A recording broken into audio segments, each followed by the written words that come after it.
Hello, ഒരാഴ്ചത്തെ മഴയ്ക്ക് ശേഷം അങ്ങനെ ഞാൻ മീൻ മേടിക്കാൻ പോയി. മീനൊക്കെ മേടിച്ചുകൊണ്ട് വന്നു കേട്ടോ. അങ്ങനെ നമ്മുടെ ചെങ്കലവ കിട്ടിയിട്ടുണ്ട്, കിളിമീൻ. അപ്പം മീൻ വെട്ടാൻ അറിയാത്തവർ ഓടി വായോ, ഞാൻ വെട്ടുന്നത് കാണാം. മീൻ വെട്ടാൻ പഠിക്കാം, വാ ഓടി വാ. ആദ്യം തന്നെ നമുക്ക് ആ ചിറകൊക്കെ ഒന്ന് കട്ട് ചെയ്ത് അങ്ങോട്ട് മാറ്റാം. ദൈവമേ, എവിടെ എന്താ പറയുന്നത്, മൂർച്ച എന്ന് പറയുന്ന ഒരു സാധനം എൻ്റെ കത്രികയ്ക്കില്ല. കത്രികയൊക്കെ എടുത്ത് തോട്ടി കളയേണ്ട സമയമായി. എന്താ ചെയ്യുക, ആ ചിറകൊക്കെ അങ്ങോട്ട് കട്ട് ചെയ്ത് കളഞ്ഞതിന് ശേഷം പിന്നെ അതിൻ്റെ ചെതുമ്പലൊക്കെ നല്ലതുപോലെ അങ്ങോട്ട് ചെതുമ്പി കൊടുക്കുക. ചെതുമ്പുക എന്നൊക്കെ പറയും, ഞങ്ങളുടെ നാട്ടിലൊക്കെ അങ്ങനെ പറയുള്ളൂ.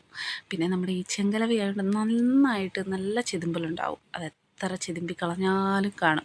അപ്പം നന്നായിട്ട് അതൊക്കെ അങ്ങോട്ട് ചെതുമ്പി കളഞ്ഞിട്ട് പിന്നീട് നമ്മളതിൻ്റെ എന്താ പറയുന്നത്, തലയുടെ അവിടുത്തെ ഇതൊക്കെ പൂവൊക്കെ അങ്ങോട്ട് പറിച്ച് കളഞ്ഞ് പിന്നെ അതിൻ്റെ മണ്ടയൊക്കെ നന്നായിട്ടൊന്ന് കട്ട് ചെയ്ത് തലയുടെ എന്താ പറയുന്നത്, ആ ചുണ്ടൊക്കെ അങ്ങോട്ട് കട്ട് ചെയ്ത് കഴിഞ്ഞിട്ട് അങ്ങോട്ട് കട്ട് ചെയ്ത് അതിൻ്റെ കുടലും പണ്ടമൊക്കെ അങ്ങോട്ട് വെളിയിലോട്ട് എടുത്ത് കളഞ്ഞ് കഴിഞ്ഞിട്ട് നമ്മളങ്ങനെ എല്ലാം മീനും കട്ട് ചെയ്തെടുത്തിട്ടുണ്ട്. പിന്നെ നമ്മുടെ ആ ചട്ടിയിലോട്ട് കുറച്ച് ഉപ്പൊക്കെ അങ്ങോട്ട് വാരിയിട്ട് നന്നായിട്ട് ഉരച്ച് കഴുകി അങ്ങോട്ട് എടുക്കണം. 3-4 തവണ ഉപ്പിട്ട് നന്നായിട്ട് ഉരച്ച് കഴുകണം, എന്നാലേ അതിൻ്റെ ഉളുമ്പൊക്കെ പോവുള്ളൂ.